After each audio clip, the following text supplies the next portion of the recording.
Hello everyone, welcome back to my channel Pooja Yadav 15। I hope दोस्तों आप सब अच्छे होंगे। मैं भी बहुत अच्छी हूँ। दोस्तों आज मैं एक टॉपिक लेकर आई हूँ बेटियों पर। बेटियों को कभी भी ऐसा नहीं बोलना चाहिए। दोस्तों जो भी मेरे चैनल पर न्यू है, चैनल को सब्सक्राइब करना, वीडियो अच्छी लगे तो लाइक करना और प्यारे प्यारे कमेंट करना। दोस्तों अक्सर लोग बेटियों को ये बोलते हैं कि बेटियां पराई होती है। जैसे हम बेटियों की शादी करते हैं और बेटी की जब शादी हो जाती है तो घर वाले ये बोलते हैं कि बेटा अब तुम इस घर की पराई हो गई हो, अब तुम्हारा वो घर है तो तुम्हें उस घर पर ध्यान देना है। उस घर में जाती है बेटी तो बेटी को ये बोला जाता है कि पराए घर से आई है, पराई है। अब वो ये बेटी सोचती है कि घर वालों ने तो बोल दिया है कि तुम अब पराई हो, अब वो तुम्हारा घर है। अब ससुराल में गई तो वो बोलते हैं कि पराए घर से है, तो वो क्या समझे। वो बेचारी परेशान हो जाती है और ये सोचती है कि मेरा घर आखिर कौन सा घर है। मायके वालों ने बोल दिया ये घर तुम्हारे लिए अब पराया है, ससुराल वाले बोलते हैं पराए घर से आई है, तो मेरा घर कौन सा है। बेटियों को कभी ये ना बोले कि तुम अब पराई हो, बल्कि उनको ये बोलो कि अब तुम्हारे दो दो घर हैं, अब दो घरों की जिम्मेवारी तुम्हारे ऊपर है। दोस्तों ऐसे कितने लोग हैं जिसने ये बोला है कि लड़कियां पराई हैं। तो मुझे कम से कम ऐसा लगता है कि 80% लोग ऐसे होंगे जो ये बोलते होंगे कि बेटियां पराए घर की है, जबकि बेटी पराई नहीं है। जिस बेटी ने तुम्हारे साथ अपनी ज़िंदगी के 20 साल 25 साल गुजारे हैं और इस घर के अंदर वो इतना टाइम गुजार के जाती है और फिर घर वाले बोलते हैं कि ये तुम्हारे लिए घर पर आया है, वो कैसे एक्सेप्ट करेगी उस चीज़ को कि वो उसके लिए पराया है। तो कभी भी बेटियों को पराया नहीं बोलना चाहिए। एक बेटी जब अपने घर में होती है तो उस बेटी से जब खाना बनता है तो ये पूछा जाता है कि तुम खाने में क्या खाओगी। और वही बेटी जब शादी होकर ससुराल में चली जाती है तो उस बेटी को ये पूछना पड़ता है कि खाने में आप लोग क्या खाओगे, आपकी पसंद का खाना क्या बनाऊं। तो देखो कितना चेंज आ गया है।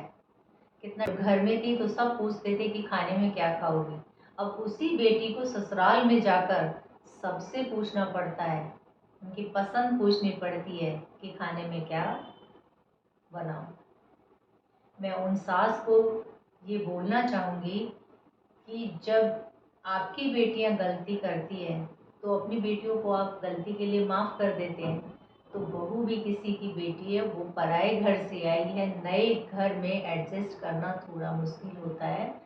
तो बहू की कुछ टाइम के लिए 6 महीने साल भर उसको सिखाने की कोशिश कीजिए, हर चीज़ बताने की कोशिश कीजिए, क्योंकि जब नए घर से आती है लड़की तो उसको पता नहीं होता है कि उनके घर का माहौल कैसा है, लोगों को क्या पसंद है क्या पसंद नहीं है।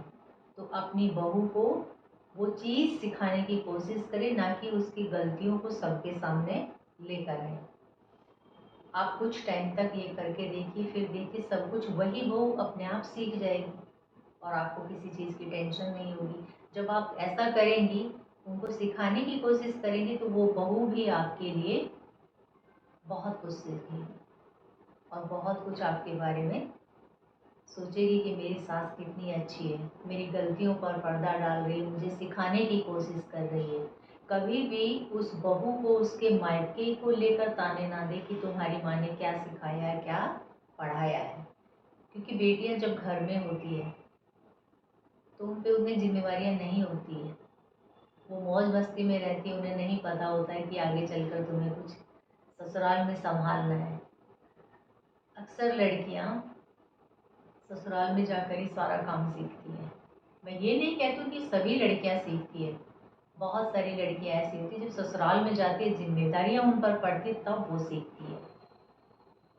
जैसे कि मैं आपको एक उदाहरण देती हूँ, बाप बेटे के लिए चाहे कितना भी कर दे, बेटे को बाइक दिला दे, गाड़ी दिलाए, उसको सारी सुख सुविधाएं दिलाते हैं, लेकिन बाप का जो दर्द बेटी समझती है, जो अपने बाप को बेटी समझती है वो बेटा कभी नहीं समझता।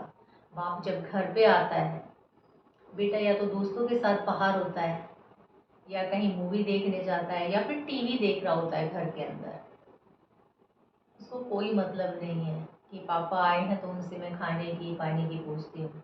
जबकि एक बेटी जो होती है वो बिना कहे बिना बताए जैसे ही उसको अपना पापा दिखता है वो दौड़ी चली जाती है, उनका बैग लेती है, उनको पानी देती है पीने के लिए, हालचाल पूछती है और फिर उनसे खाने की भी पूछती है। तो ये एक बेटी ही होती है जो बाप को समझती है, और बाप के लिए जो बेटी होती है वो गुरूर होती है, वो उसकी शान होती है। तो बेटियों की तुलना किसी से नहीं की जा सकती। एक टाइम ऐसा आता है कि माँ भी कहती है ये तो रोज़ का काम है, रोज ही तो आते हैं, लेकिन बेटी ऐसा कभी नहीं सोचती, वो हमेशा अपने बाप के लिए खड़ी रहती है। तो बेटियों के लिए जो बातें मैंने बताई, आई होप दोस्तों ये वीडियो आपको पसंद आई होगी। जो बातें मैंने बेटियों के लिए बताई, आप भी उन बातों को ध्यान में रखना और वो चीज़ें अपने जीवन में लागू करना। वीडियो अच्छी लगी हो तो लाइक कर देना, चैनल पर नए हैं तो सब्सक्राइब कर देना। दोस्तों सब्सक्राइब करने का और लाइक करने का कोई पैसा नहीं लगता है। थैंक यू दोस्तों, मिलते हैं किसी ऐसी ही नेक्स्ट वीडियो।